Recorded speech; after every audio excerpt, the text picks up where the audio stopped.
Good morning, afternoon. We're not going to be too particular. Welcome. Thank you guys for taking time out of your, I'm sure, busy schedules. I know as a student in the spring semester, mine is very busy, to attend this luncheon and break bread together. I'd like to start off by saying it is a very unique opportunity for students to meet our donors and talk to our donors. So I would just want to start off by saying thank you. We are very grateful. My name is Joshua Williams, as Dr. Costin said, and I'm a freshman chaplaincy major here on campus, and they've asked me to make a couple remarks about my CSU journey thus far.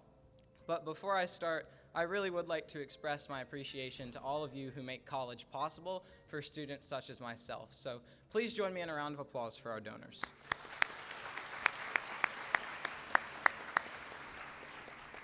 Originally, CSU was not on my list of colleges to attend, which is a common pattern I'm finding as I talk to students on campus. Not for any bad reasons, of course, I assure you of that. I just think CSU is a college located in Charleston that the Lord is bringing specific people to from all across the world to advance His kingdom. My story begins about 8 years ago while I was stressing over fourth grade history quizzes and what the capital of Rhode Island was. It's Providence, by the way. I retain that, which is interesting because this story is about God's providence. My dad, and Chaplain Costin at the time met in the Air Force. This was about 8 years ago. And their friendship remained throughout the years until I ended up in my senior year of high school, where I was heavily involved in FFA, which is the Future Farmers of America. If y'all don't know, we're the reason food's on your plate. Just got to put the plug in there. And I was heavily involved in FFA, looking to undergrad in biology.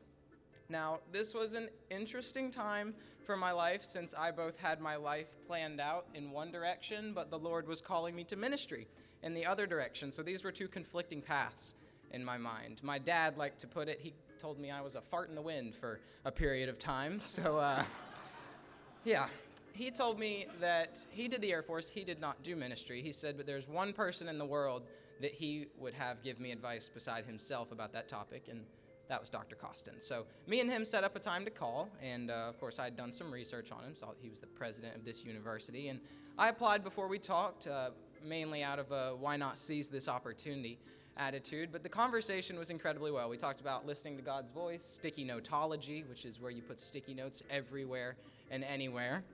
It was a really good conversation, and afterwards, about 40 minutes after we hung up the phone, I got a notification on my phone that said, "Congratulations, Buccaneer." I was like, real funny, Dr. Costin, real funny. But in hindsight, this is all the Lord's blueprint, and plans like this, I believe, cannot be written with human hands. When it came time to decide which college I was going to attend, it was the scholarships that Charleston Southern University was offering that pushed me over the fence to make my claim as a Buccaneer.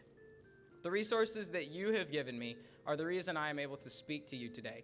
They're the reason I'm able to go to college in the beautiful city of Charleston, and they are the reason that I have had a financial burden lifted off my shoulders, and it's allowed me to focus all of my time on academics and ministry. Not only have I increased my knowledge in a variety of topics, but my relationship with the Lord has grown exponentially since I have gotten to CSU, and I am infinitely more intimate with the Lord than I was before I came to this college. As of recently, the Lord's tickled an area of my brain that's gotten me really fired up about missions, so I have no idea where that will lead me, but I look forward to being sent out from this campus in 3 years, class 25, to pursue my calling with purpose.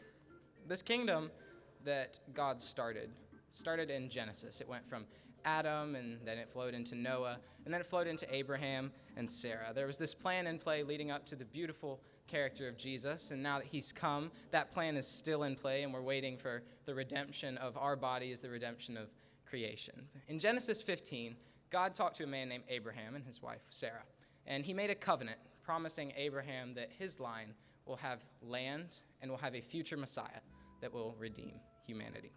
Abraham was consistently faithful to the Lord throughout his lifetime. And when his wife, Sarah, passed away, he mourned, and he was looking for a place to bury her. He consulted a Gentile king, the king of the Hittites at the time, and he ended up buying a piece of land with a tomb on it for 11 grams of silver. That's less than a pound. And so he talked to this king. He was faithful. He went and bought this piece of land, and this land stayed in his line through generations. And this piece of land ended up becoming the promised land that God's people of Israel would dwell and prosper in. Now, I'm not trying to turn these remarks into a sermon, I promise, but what I am trying to do is draw a parallel between Abraham and the donors sitting here at the tables today.